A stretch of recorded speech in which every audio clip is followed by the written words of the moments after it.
بسم اللہ الرحمن الرحیم۔ اللہم صلی علی محمد و آل محمد۔ ناظرین السلام علیکم ورحمۃ اللہ وبرکاتہ۔ ناظرین، لوگوں کو جب مختلف مسائل اور مشکلات کا سامنا کرنا پڑتا ہے تو وہ مضطرب ہو جاتے ہیں، وہ پریشان ہو جاتے ہیں، ان کی زندگی کا آرام و سکون چھین جاتا ہے۔ وہ نہیں اس بات کو سمجھ پا رہے ہوتے کہ اب ان کی زندگی میں آرام و سکون کیسے وہ اپنی زندگی گزار سکیں، اور ان کی زندگی میں جو ہے وہ ٹھہرا ہوا ہے، ان کی طبیعت میں وہ اپنے آپ کو اس میں یعنی سکون اور چین جو ہے وہ محسوس کریں۔ تو اس کے پیش نظر آج کی اس مختصر گفتگو میں عرض کرنا چاہوں گا کہ آج کا ہم نے عنوان بھی یہی بنایا ہے کہ آرام و چین کے لیے چند دستور اور عمل۔ جب بھی آپ کو بے چینی کا سامنا ہے، آپ آرام و سکون اپنی طبیعت میں محسوس نہیں کر رہے ہیں، تو آپ جو ہے نا اپنا ایک عادت بنا لیں کہ ہمیشہ آپ نے باوضو رہنا ہے، باوضو رہنا ہمیشہ۔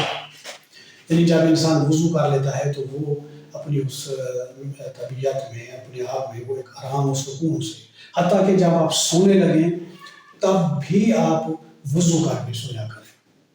اور دوسری چیز یہ ہے کہ آپ کے جو بچے ہیں، آپ کے اہل خانہ ہیں، ان کے سر پر ہاتھ رکھ کر سورہ الناس یا اور سورہ فلق کی تلاوت کیا کریں۔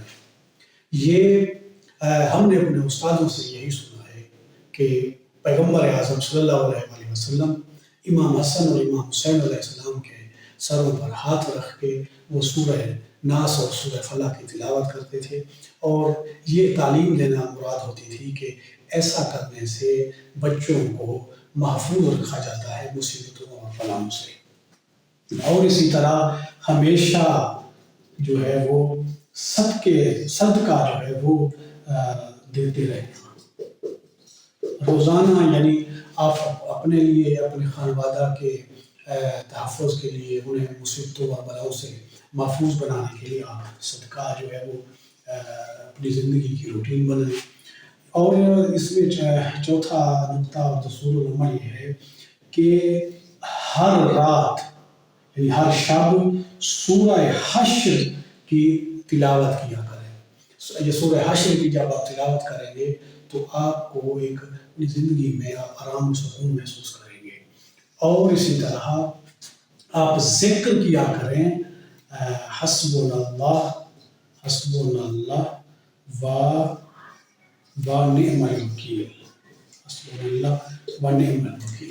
یہ جب آپ ذکر کریں گے تو آپ اپنے آپ کو خدا تعالیٰ کی پناہ میں دیں گے، اور آپ خدا تعالیٰ آپ کی یعنی بطور پناہ گاہ کے ہوں گے۔ اور آخری جو نقطہ ہے وہ سورہ توبہ کی آخری آیت کی تلاوت کرنا ہے۔ آخری آیت کی تلاوت یعنی حسبی اللہ لا الہ الا ہو علیہ توکلت وہو رب العرش العظیم۔ ان دستور العمل پر اگر آپ عمل کریں گے تو آپ اپنی زندگی میں، آپ دیکھ لینا، خود تجربہ کر لیں، آپ اپنی زندگی میں آرام و سکون و چین محسوس کریں گے۔ وآخر دعوانا ان الحمد للہ رب العالمین۔